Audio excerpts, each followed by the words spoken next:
Okay, so this is our last video for the day. In this last video, we are going to multiply binomials that are squared. So by that I mean if we have a binomial like this, a plus b, and we just square it, right? So we know that this means a plus b times itself, a plus b.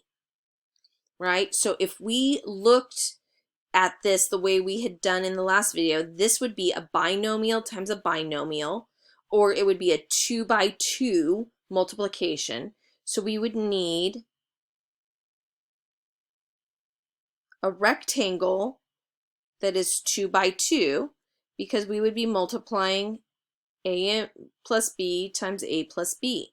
And when you did that, you would get a squared, ab, AB, B squared. Notice you've got like terms right here. And so your answer would be A squared plus 2AB plus B squared. And this is the pattern that we see every time we have a binomial that we square. It always comes up with the answer being that first monomial squared plus 2 times both monomials multiplied together plus the second monomial squared, right? A squared plus 2ab plus b squared. So let's see if we, instead of using the rectangle to multiply, let's see if we can just apply this pattern in each of our examples. All right, so example number 1, we've got x plus y squared, right? So this should look very similar to the one we just did, right? Remember, our pattern is that first monomial squared, which is x squared, plus 2 times, I don't know why I did that, oops, 2 times both monomials multiplied together, so that's just x, y, plus your last monomial squared, y squared. There's your answer. Now, you wouldn't have to necessarily have these parentheses there. You could have just written this as 2xy. Move that over so it looks like that, and that would have been perfectly accurate as well. So keep that in mind. Good. All right, here's number 2. Number 2 is x plus 5 squared. Okay, no different. You just have the 5 instead of the y. Let's take this through the same pattern. First monomial squared, x squared, plus 2 times the 2 terms multiplied together. So that's your x times your 5, or 5x. And then your final term squared. So that's going to be 5 squared. Okay, well, let's kind of simplify this now. X squared still stays x squared. 2 times 5 is 10 with your x. And then 5 squared is 25. So your answer would be x squared plus 10x plus 25. You got this. All right. Let's try number 3. 4x plus 3 squared.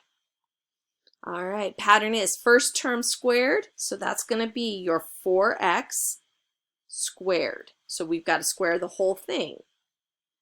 Plus 2 times your 2 terms multiplied together. Well, 3 times 4 is a 12, and then that x is just there.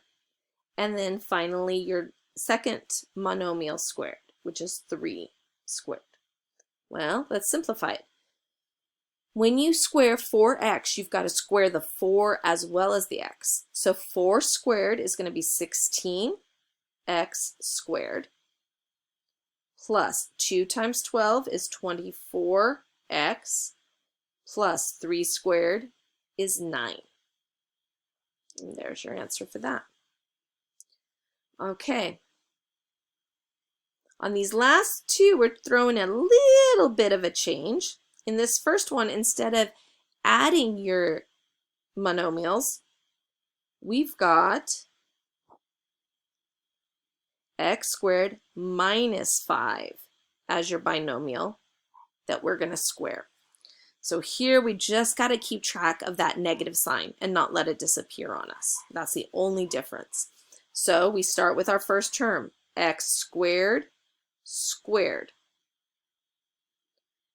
plus 2 times the two terms multiplied together. Well, our first term is x squared. Because of that minus sign, our second term is a negative 5. So that becomes a negative 5x squared. Then plus our last term squared. Now, I had to keep that negative with its term so that it gets squared as well. That's a very important part. Let's simplify. X squared squared. When you raise a power to an exponent, remember we multiply those exponents. So this would be x to the 4th plus 2 times a negative 5 is negative 10. So really, you could write negative 10x squared, or you could have written x to the 4th minus 10x squared. It would have been the same thing. And then negative 5 squared. Negative 5 times negative 5 is a positive 25. So these are the same answer, they're just written slightly differently. Okay, in our last one, we don't have a square, we have another common format. A minus 12 times A plus 12. When you see this format here, having one negative, one positive, what that does is that eliminates that middle term that you've been seeing all along. So the pattern here is just to square the first term and add it to the square of the second term. Well, this then would be a squared plus, I'm sorry, not plus the second term. I goofed, I lost my negative sign. It's a squared minus the square of the second term. Therefore, your answer would just be an a squared minus 144. Okay, so just since I said that a little weird, let me say it again. The pattern when you see a minus 12 times a plus 12 or anything that looks like that, where you've got the same monomials, one's just minus and one's plus, the pattern is you square the first term minus the square of the second term. A squared minus 144 is your answer here. All right, hope you have a great day. I look forward to seeing you on Wednesday. Make sure you do your assignment and get it submitted today. Bye-bye.